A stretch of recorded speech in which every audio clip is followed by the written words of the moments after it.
SimCity 4, Maxit se décide enfin à nous dévoiler un nouvel épisode de sa série phare de City Builder.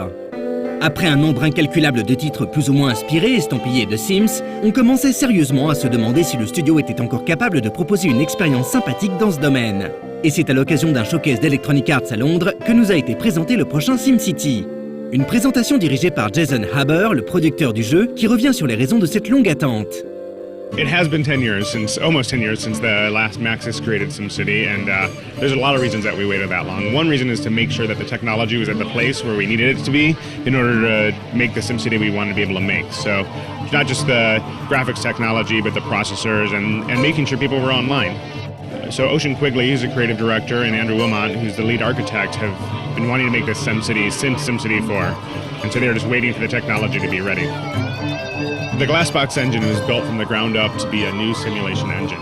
And what it does is actually simulates every little piece of the game and visualizes every piece. So everything that you see, we're actually simulating. And as a result, it's allowed us to create SimCity from a whole new perspective, right? with building a simulation from the bottom up and building a simulation with integrity. So, I mean, a really simple example is it allows you to see traffic that's actually really traffic. So you get to see cars lining up, and the traffic problem is because there's that many cars that are stuck in traffic. Un nouveau moteur maison donc, le Glassbox Engine, qui devrait permettre à ce SimCity de proposer un niveau de détail vraiment impressionnant. Il faudra prendre en compte beaucoup de paramètres pour que sa ville prospère. Des paramètres économiques bien sûr, avec tout ce que cela implique en termes de marché et de production industrielle, mais également énergétique avec là aussi un niveau de détail poussé. I think the windmills are an interesting example because not only are they creating power for your city, but they do react to the wind in the city. So depending on where you put it in the city, they'll get more or less wind at different times of the day. That's one of the risks of putting a windmill in your box is not only do they not produce that much power per windmill, but they're very dependent on the environment. So if you put it in a bad location and the wind doesn't blow very often, you're not going to get a lot of power out of it. However, if you put it like on the top of a hill where there's tons of wind, you'll get a lot more power out of that windmill. So we're trying to think about every little detail possible to really make it more authentic to what it would really be like to run a city as a mayor.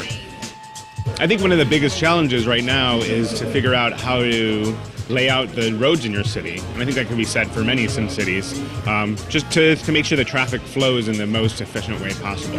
And you can really feel it in this city, because once your traffic starts to back up, you really need to find a solution, or else nobody's going to be able to get anywhere. And that'll affect all the things that happen in your game. It'll have a rippling effect through workers not being able to get to power plants, won't be able to turn them on, and then you won't have power in your city, which will affect other things. So it's sort of one of the core systems that you need to really learn how to work with in the city. Maxis ne se contente pas de se pointer avec des mécanismes poussés et à première vue bien huilés. L'une des features principales de ce prochain SimCity sera effectivement la dimension online qui, pour le coup, aura une importance capitale. Les joueurs pourront ainsi se regrouper en régions et partageront ressources et influences. Par exemple, si l'un de vos voisins maires néglige sa ville et laisse la pollution prendre trop d'importance, cela se ressentira dans votre propre ville. Dans le même esprit, si vous produisez plus d'énergie que ce que votre ville consomme, vous pourrez la partager avec les voisins de votre région. D'autres interactions seront évidemment possibles, mais pour le moment, Maxis préfère garder quelques billes.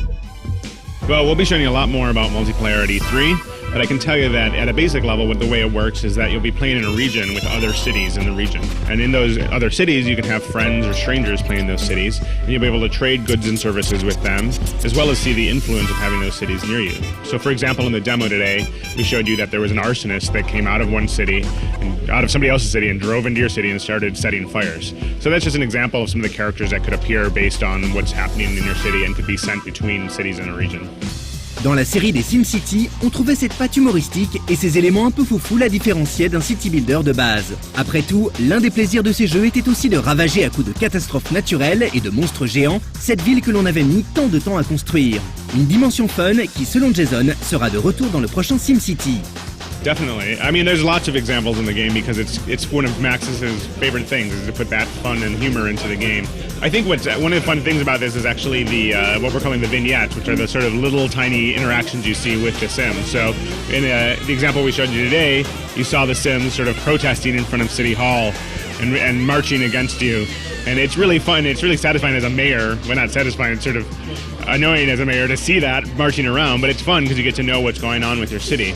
So I think actually the fact that the city itself gives you the feedback of what's going on in the game without having to bring up any like charts or graphs or data is really satisfying. So We showed you that moment of all the lights turning on and being able to see the city all lit up at night with the tilt shift, and seeing that shot is just so beautiful that it makes me really proud to be part of its game. So.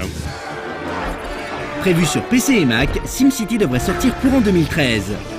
En tout cas, après la démonstration plutôt convaincante à laquelle nous avons pu assister, on est plus que confiant quant à la puissance ludique de ce titre à venir.